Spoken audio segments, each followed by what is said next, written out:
हम बाबरी मस्जिद की शहादत को नहीं भूले, हम बाबरी मस्जिद की शहादत को नहीं भूले।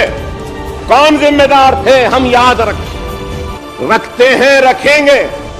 और उस मुकाम पे जहां पे मस्जिद थी, है और कयामत तक रहेगी, उस बाबरी मस्जिद को ढहाने वाले कौन थे वो भी हमको याद है। और किन किन को भारत रत्न से नवाजा गया वो भी हमको मालूम। ये है मोहब्बत मुसलमानों के साथ। हमको जरब लगाने वालों को, हमको तकलीफ देने वालों को, हमारे मसाजिदों को गिराने वालों को, हमको ताड़ा में डालने वालों को, हमारी इज्जत और इस्मत को लूटने वालों को, हमारे सरों और सीनों पे गोलियां मारकर हमारी मईशत को तबाह करने वालों को भारत रत्न से नवाजा जाता। ठीक है, ये भी हमको, मैं किसी का नाम नहीं लिया, मैं किसी का नाम नहीं लिया। Sir going further at sir, नहीं सब मैं नाम नहीं लिया।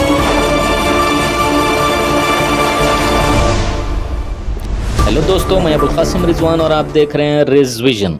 आज असेंबली में अकबरुद्दीन अवैसी बड़े ही जोश व खरोश के साथ कहा कि हम बाबरी मस्जिद की शहादत को नहीं भूले, हम बाबरी मस्जिद की शहादत को नहीं भूल सकते। कौन जिम्मेदार थे हमें याद रहेगा, याद रखते हैं और याद रखेंगे। उस बाबरी मस्जिद को ढाने वाले कौन थे वो भी याद है हमें, और किन किन को भारत रत्न से नवाजा गया वो भी याद है। हमको ज़रब लगाने वाले, हमको तकलीफ़ देने वाले, हमारे मसाजिद को गिराने वाले को भारत रत्न से नवाजा जा रहा है। आप आगे सुनिए अकबरुद्दीन अवैसी का हैरत अंगेज़ असेंबली में बयान।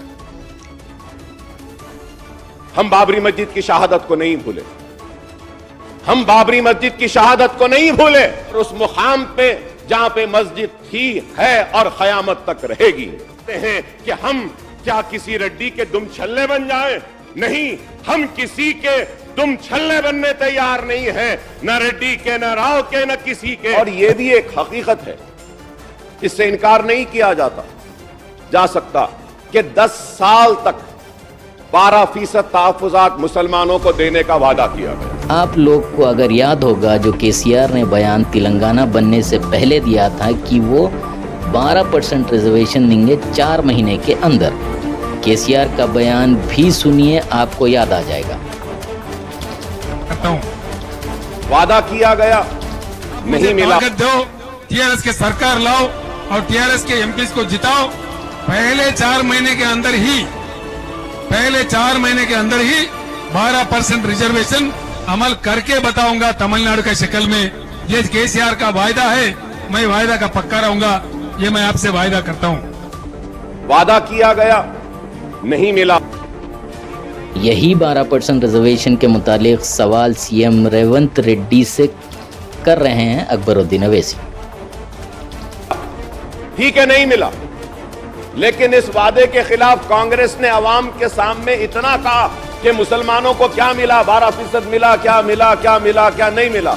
चलो इन्होंने नहीं दिया, आप आज ऐलान कर दो फंडिंग के बाद में हम मुसलमानों को 12% देते हैं। चलो मैं भी आपके साथ, पूरा मुसलमान आपके साथ खड़े हो जाएगा। ऐलान कर दीजिए, चलिए वो भी ऐलान कर दीजिए। 12% भाई तोंदर बैठो, बोलो, बैठो ना, तुम्हारे बाप को बोलूंगा, क्या बात है, तमाशा कर रहे। ऑपरेशन पोलो, वो पुलिस सेक्शन के नाम पर खलम की एक जुम्बिश के जरिए हमारे हजारों मुसलमानों को रोजगार से महरूम कर दिया गया। कानून ऐसे बनाए गए कि कभी एग्रीकल्चरल लैंड सीलिंग एक्ट के जरिए मुसलमानों के जमीनात को छीन लिया गया, कभी जागीर एबॉलिशन के नाम पे मुसलमानों के जागीरों और मनसबों को छीन लिया गया, तो कभी इनाम एबॉलिशन एक्ट के जरिए जमीनात को छीन ली गई। अरे जो तख्त ताज का वारिस था, जो कभी तख्त पे बैठा था, ताज था उसके सर पर, आजादी के बाद मुसलमान रक्षा ढकेलने पे मजबूर हो गया, बंडियों पे आ गया, उसके महलात वीरान हो गए और उसके तख्त ताज अजायब घर की जीनत बन गए। एक ऐसी दास्तान है मुसलमानों की पसमानदगी की कि अगर मैं कहूं तो ये कांग्रेस के हुकूमत से मैं कहूंगा कि मौलाना अबुल कलाम आजाद के उस जुमले को दोहराऊंगा कि मौलाना आजाद ने पुलिस सेक्शन के बाद हैदराबाद का दौरा किया था और कहा था कि पुलिस सेक्शन एक ऐसा नासूर है जो मैं अपने साथ अपनी खबर में ले जाऊंगा। इतना लाखों हजारों की तादाद में इज्जतें लुटी, इस्मतें लुटी, हमारी आबादियां खाक की ढेर में तब्दील हुई। तबाह बर्बादी के बाद आज मुसलमान खड़े होने की कोशिश कर रहा है। तो इस कोशिश में अगर कुछ मददगार अगर कोई साबित हो सकती है कोई चीज, तो मैं समझूंगा कि ज्यादा से ज्यादा एलोकेशन मुसलमानों के लिए, ज्यादा से ज्यादा मौके मुसलमानों के लिए, ज्यादा से ज्यादा रिजर्वेशन के जरिए मुसलमानों को नौकरी देना, इसके जरिए ही मुसलमानों की पसमानदगी को दूर किया जा सकता। और मैं उम्मीद करूंगा, हर किसी से हमने उम्मीद लगाया, लेकिन हर एक ने हमारे उम्मीदों को चिकनाचूर किया। हमने हर एक से आस लगाई, लेकिन हर एक ने हमारी आस को तोड़ा।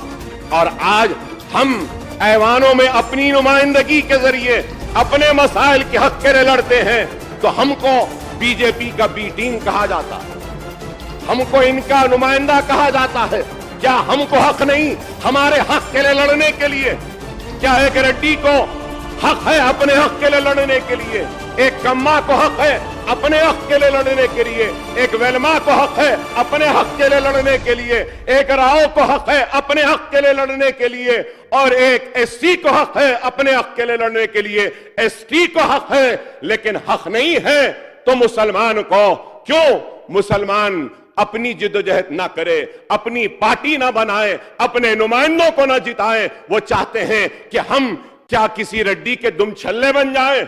नहीं, हम किसी के दुम छल्ले बनने तैयार नहीं है, न रेड्डी के, न राव के, न किसी के। तो मैं ये पूछना चाहता हूं कि फ्री बस सर्विस वुमेन को दी गई है, तो क्या उसके लिए भी रेजोल्यूशन मूव किया गया? 6 गारंटीज को आप इंप्लीमेंट करेंगे, तो क्या उसके लिए भी रेजोल्यूशन मूव करेंगे? Sir, going further ahead, sir, I would request the government to bring the bill on caste survey to give a legal backing to the caste survey to be conducted. Bill is very important. We need to have a bill, sir. Sir, and sir, I may also recall that the previous government has conducted the intensive household survey, Samagra Kutumba survey on 19th August 2014 after the formation of Telangana. The findings of the intensive household survey were not released officially, and we don't know where is that data. Sir, through you I would say, the amount incurred or amount spent on the household survey that was released from the government treasury, so it's a government property. So that survey reports needs to be placed before this house first, sir. That is very important.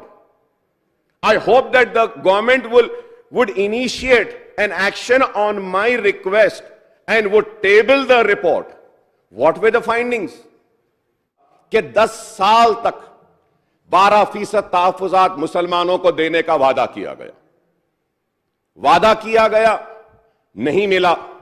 ठीक है, नहीं मिला, लेकिन इस वादे के खिलाफ कांग्रेस ने अवाम के सामने इतना कहा कि मुसलमानों को क्या मिला, 12% मिला, क्या मिला, क्या मिला, क्या नहीं मिला। चलो, इन्होंने नहीं दिया, आप आज ऐलान कर दो फाइंडिंग के बाद में हम मुसलमानों को 12% देते हैं, चलो मैं भी आपके साथ, पूरा मुसलमान आपके साथ खड़े हो जाएगा। ऐलान कर दीजिए।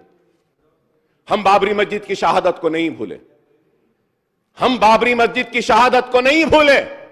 कौन जिम्मेदार थे हम याद रखते हैं, रखेंगे। और उस मुकाम पे जहां पे मस्जिद थी, है और कयामत तक रहेगी, उस बाबरी मस्जिद को ढहाने वाले कौन थे वो भी हमको याद है, और किन किन को भारत रत्न से नवाजा गया वो भी हमको मालूम है। यह है मोहब्बत मुसलमानों के साथ।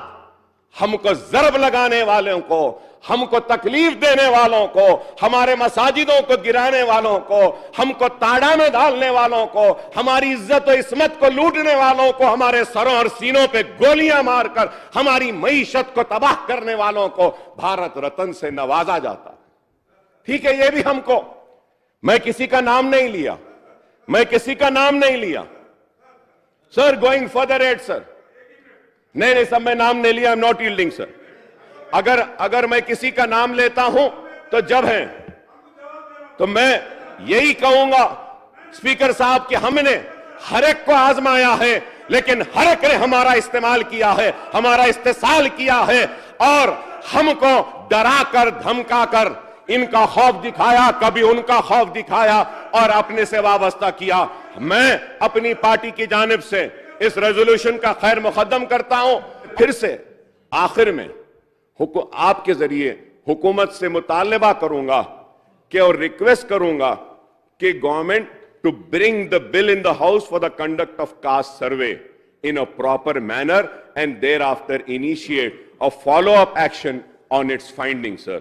और मैं फिर से कहूंगा कि मुसलमान बड़ी उम्मीद के साथ आज भी खड़ा है इस दस्तूर के ताबे रहते हुए, इस दस्तूर में दिए गए हुकूक को हासिल करने के लिए दस्तूरी जिद्दोजहद कर रहा है और हर एक से उम्मीद लगाया खड़ा है कि हमसे इंसाफ होगा, हमको हक मिलेगा। हम आज भीख नहीं मांगेंगे, हम सिर्फ दस्तूर में दिए गए हुकूक और हक को मांगते हैं और मुसलमानों को भी वो ड्यू शेयर, वो ड्यू रिस्पेक्ट देने का मुतालबा करते हैं और उम्मीद करते हैं कि ये हुकूमत मुसलमानों के साथ इंसाफ करेगी, मुसलमानों को उनका हक देगी और दस्तूर में जो हुकूक अक़लियतों को दिए गए हैं वो हुकूक के जरिए मुसलमानों की और अक़लियतों की पसमानदगी को दूर करेगी। स्पीकर साहब, आपने जो मौका दिया इसके लिए मैं आपका शुक्रिया